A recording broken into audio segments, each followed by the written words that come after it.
Welcome to part 14 of this series where I talk about a specific family branch of mine, let you in on what I've learned about them, what I haven't been able to learn, and how I got to the conclusions that I did.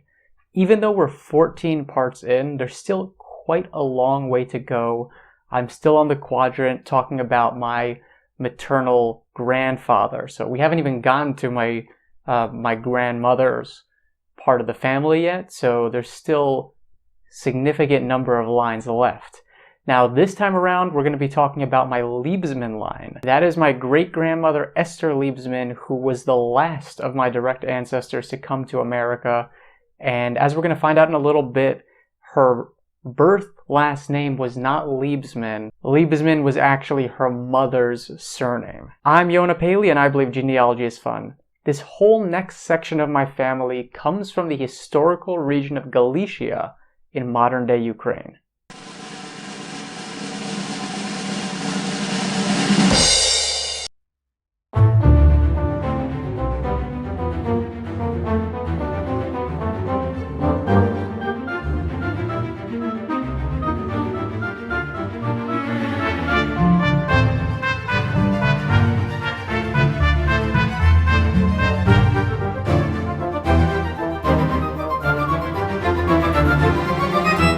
Esther Liebesman was the youngest of 4 siblings. She had 3 older brothers, one of whom came to the United States as well, and 2 who unfortunately remained behind in Europe and died in the Holocaust.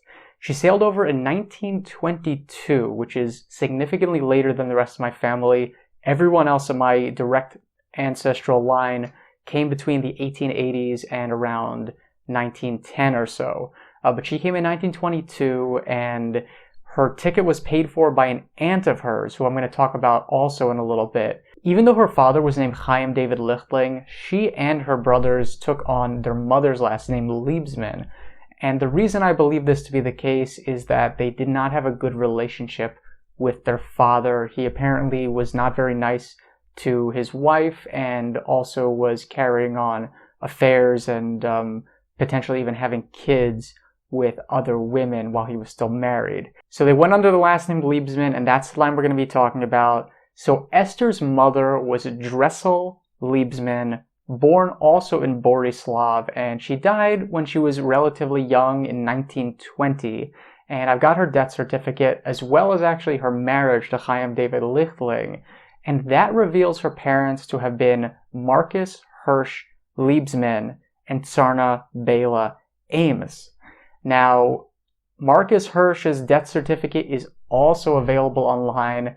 We learn a lot of things from this. First of all, that he was from a town in Ukraine called Skole, or Skole. I don't know how to pronounce that properly.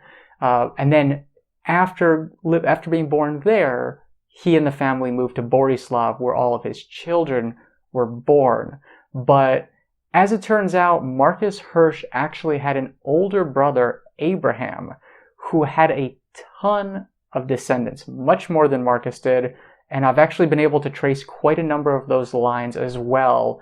A lot of them perished in the Holocaust, some of them moved to South America, so it's actually kind of cool. I've been in contact with relatives, cousins of mine who live in South America, mostly in Argentina, some who live in England, and overall the Liebesman line between these 2 brothers is very, very big branch of my family. Marcus had at least 2 other children, Golda or Goldie and Aaron Selig, and Goldie was the one who paid for a lot of the relatives to come to the United States. So on a lot of the ship manifests and whatnot, so she married a guy with the last name Glazer. So she went under the name Goldie Glazer, and Goldie Glazer is listed as the relative contact for a lot of my cousins and ancestors who came to America.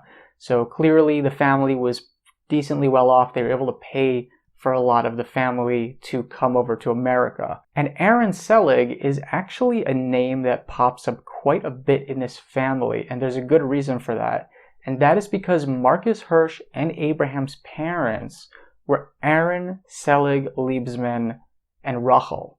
Now, unfortunately, there's no records available for Aaron Selig. He just shows up on the death certificate, and unfortunately, because there are no records online for Aaron Selig going back even further, He is the brick wall currently for my Liebesman line, but as I've done with pretty much all of my branches, I have kept a supplemental Google Docs sheet where I take all the other Liebesmans I could find who lived in Skole and nearby regions, and I've broken them down into different branches. There is even one that goes back to the 1780s with this guy named Chaim Liebesman, and he had a ton of kids. It's possible that he's my ancestor, but there just isn't enough evidence or data that can tell me who Aaron Selig's father was. So I've even DNA matched with a lot of descendants of some of these other branches, so I know I'm related to them.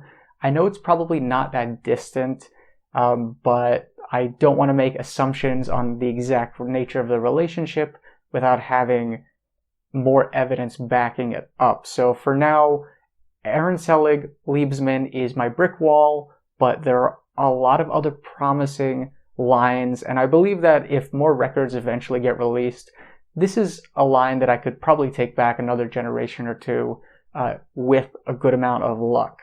So yeah, for now I'm content with where I am, but I think at some point in the future this is a line that I will learn more about. So anyways, what are your thoughts on this family line? Let me know in the comment section below, and also be sure to follow me on social media. I've included links to my Instagram and my Twitter. As always, I'm looking forward to bringing you more videos as well as tips and tricks that you can use in your own genealogy research. So thank you so much for watching, and I'll see you in the next one.